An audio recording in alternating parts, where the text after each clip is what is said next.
Okay, we're going to discuss some validation rules that we can put into our databases.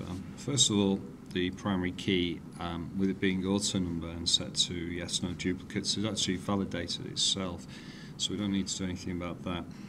A simple validation rule is on field length, where we may want to restrict the number of characters we use to enter a name, so we can do that by altering the field size down here. We could also do a lookup as validation, so we can kind of select lookup and maybe it's the color of cars on a rental, so we could put colors in to select from.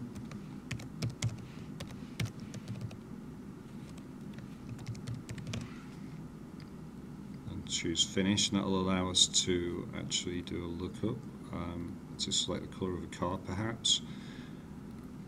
Another one is date range. That could be valuable for things like dates of births, where we don't want to put by accident like someone who's 200 years old in. So we can set a validation rule, setting a range for a date.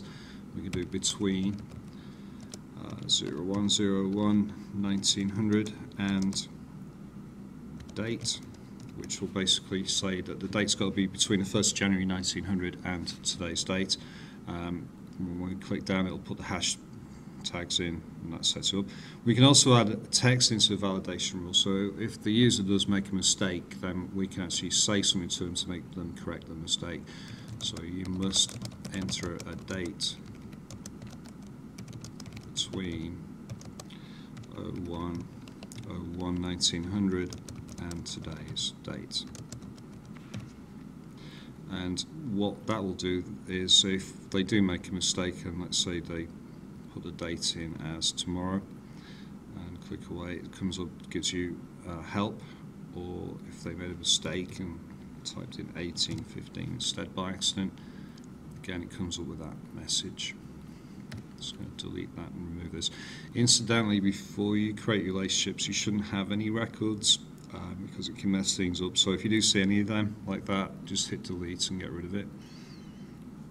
Next up, we've got also a date could be a less than or a greater than, so we could insist that the date is greater than today's date, or even greater than or equals today's date.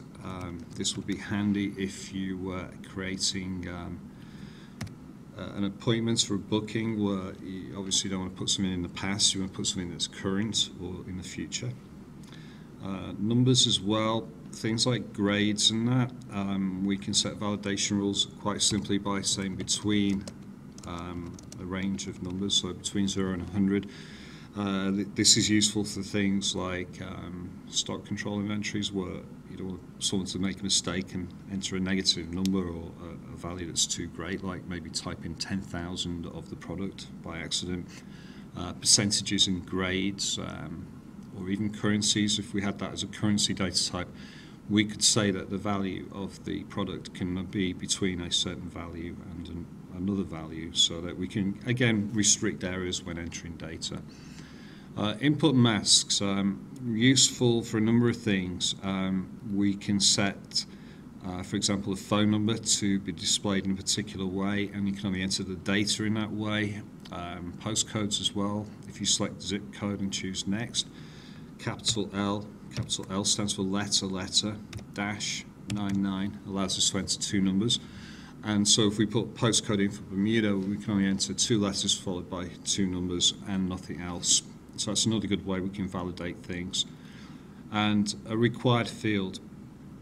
We can actually set a field to say that they must enter a value in there. And that would be really important, for entering records about people.